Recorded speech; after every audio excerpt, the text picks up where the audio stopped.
So it's the 690 Adventure. It's not the 690 Adventure. The 690 Super Duke. It's not the 690 Super Duke. The 690 Enduro R. Today I'm doing the valve clearance check on it. Not any kind of a mechanic, but I've seen a few videos online and I feel I can probably undertake this task. So far what I've done is I've taken off all the side fairings, any plastic that's possibly going to get in my way, which is a very straightforward process. I've not done the video on that, but these are all the parts, but it's not a difficult task. And now comes the challenging part, is to take this rocker cover off. It's held in by 3 bolts, one there, and the other one just behind that wiring loom. So all these pipes have been disconnected, and let's take this panel off, take this rocker cover off. So what I'm going to do now is take these 10mm bolts off. It's got a bit of oil on it.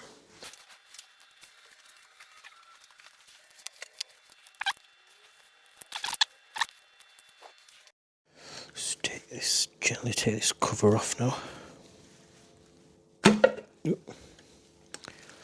It's a nice seal, that. Just got to make sure there's no dust that's going to go down into the engine. So just carefully lift that out. That spark plug is getting in the way. Can't see it. There we go. There you go. That's out the way. So what I did prior to taking all these covers off, I just got the airline and just blasted everything off. So now gently got it past the spark plug. So the rocker cover is off now. It was a bit tricky to take out, but there was a little knack to it where you've got to rotate it a little bit and then click it up from this side, and then it pops straight out. I had to also remove the coils on both sides.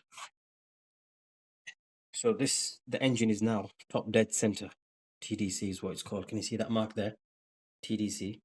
So that arrow should line up with that mark on that cog, and same with that. And the way you do that is just take that little screw out, and there's a 13mm, and you turn that anti-clockwise. Now I think I got to about here, and then I felt compression, so I've just slackened off the spark plug, and then that nicely lines up with that mark. So that ensures the engine is top dead center, and I should be able to get an accurate reading. A little bit tricky.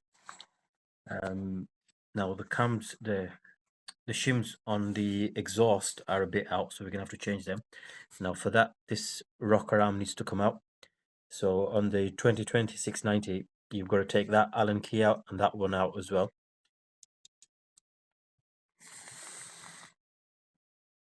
And then you've got to get yourself something to feed through there that will then come through into there and just hold that shaft. And so when you slide that out to get it past that rocker arm, it doesn't fall in. Take that part off and then change the shims over. So the engine, if you can see that there, that little notch has to be turned over by just spreading these two clips, these two components out. And now that, if you can see, the engine is currently not top dead center, so we're going to change the shims and then rotate it back around again so it's top dead center, and we should be able to check the shims after we've changed them. So now what I'm doing is I'm just going to feed this long Allen key through that and into that part there. So it's gone all the way through, and then we're just going to use the other one to slide that out there. There you go. So we're just using the Allen key to stop it from dropping out. There you go. Has that released it now? There. So there, the rocker arm is now out. So we'll just quickly inspect that. And the shims, one there, and the other one just hiding underneath that little cover there. Right, okay, so I'm going to carefully just make sure that there's no metal filings at the end of that. And I just slide that in. There you go, you heard that. That's the shim on the right hand side. So we're going to take a measurement of the shim, and we need to reduce that by at least 0.05. That will then give us enough clearance within spec. So over here, this is what's come out of the bike. So on the left hand side exhaust valve, the measurement on the calipers reads 2.20 millimeters, and then the one on the right is 215 millimeters there. So what I'm going to do is I'm going to put this one in here. I've inspected that one, and it seems to be in there's no damage on it.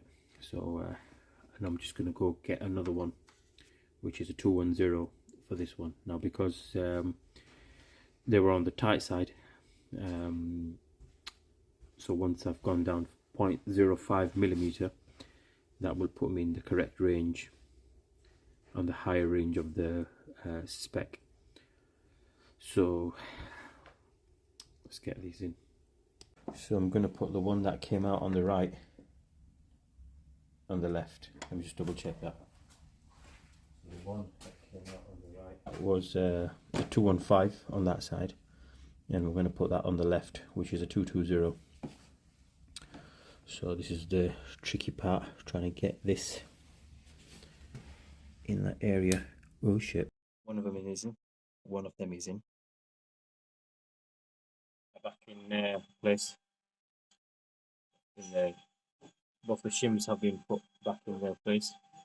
The exhaust ones. Now, one thing's very important in order for you to take that rocker arm or whatever it's called out, is this little contraption here. So if you expand that out here, so just push that out, push them two things out. What that will do is, if you can see that piece in there, so if that is pushed out, that the actual shaft is not going to go inside.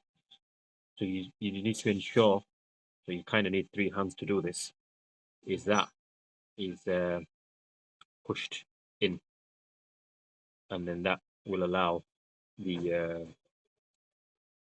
rocker arm, I think that's what it's called, to be in its correct place, and then the shaft will slide in smoothly. So now it's just a case of checking the shims again, checking the gaps, making sure they're within spec, and then put it all back together. So the everything's back together. I've torqued these to 11.1 foot-pounds, which is 15 Newton meters, both of them. Now there's that little bit of play. I'm not sure if you can hear it. I've just got the machines going in the background. So I'm going to do a quick inspection, just make sure everything seems okay, nothing marked and scored or anything, nothing unusual. Give the casing a good clean. I was going to replace the gasket, but it's on a 5-week order, so don't have a choice really. Bike's been put back together, and top the oil up, because I had a bit of a spillage like an idiot. I forgot to put that nut back on down there, and as a result I lost about maybe a couple of 100 mil of oil. So, the moment of truth.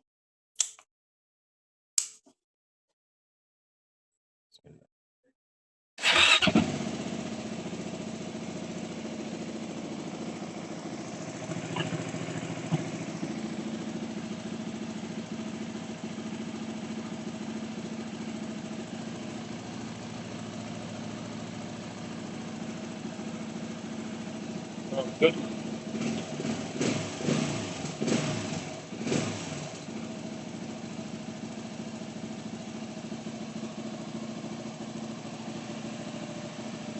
Just getting the fan to kick in.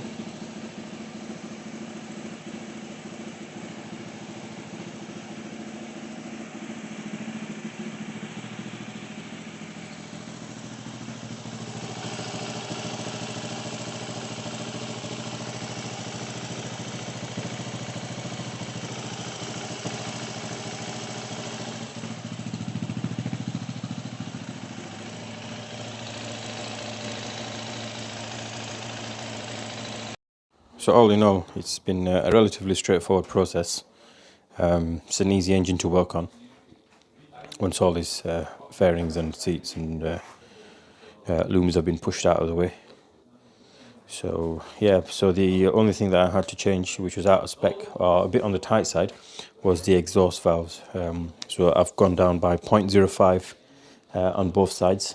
Sorry, 0.05 on one side and 0.05 on both sides, yeah, because they go up and down in 0.05 increments, the shims. So just make sure, don't make the mistake that I did, tighten that nut back on again before you lean the bike to any one side. Otherwise you're going to get a big oil spillage like I did. I'm just going to keep an eye on that seal there. I wanted to replace it, but KTM had it on back order and it's not going to be there for another 5 weeks. So I just give it a good clean, and still seemed alright, so there's no need to replace that. As I said, straightforward process, and so the valves have been done at 6,700 miles on this KTM 690 Enduro R. Thank you for watching.